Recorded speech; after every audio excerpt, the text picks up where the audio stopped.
તો ડભોઈ તાલુકાના યાત્રાધામ ચાંદોદ નર્મદા નદીમાં સાધ્વીએ પદ્માસન અનુષ્ઠાન કર્યું।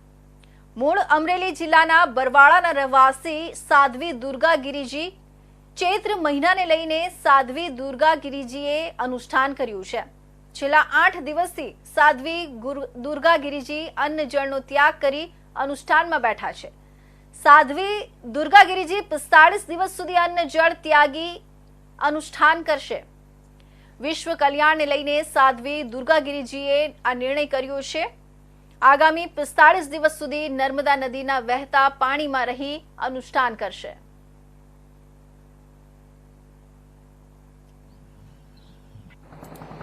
એની ઉપર વાત કરીએ છીએ।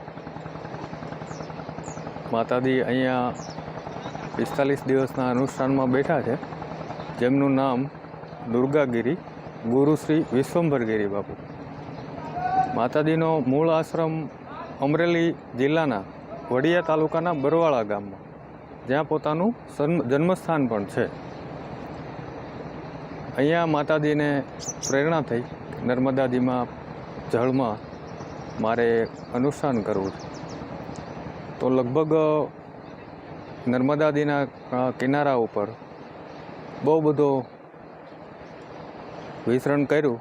ત્યાર પછી અહીંયા ચાણોદમાં ખાસ કરીને સક્રપાણી ઘાટ ઉપર અહીંયા દર્શને આવ્યા અને જેમ નર્મદાજીએ રોકી રાખ્યા હોય એવી રીતે માતાજીને સ્થળ પસંદ આવ્યું અને અહીંયા જ અનુષ્ઠાન માતાજી 45 દિવસનું જળ કે જમવાનું કોઈ પણ વસ્તુ વગર 45 દિવસનું સતત નર્મદાજીના જળમાં બેસીને અનુષ્ઠાન કરવા માટે બેસ્યા।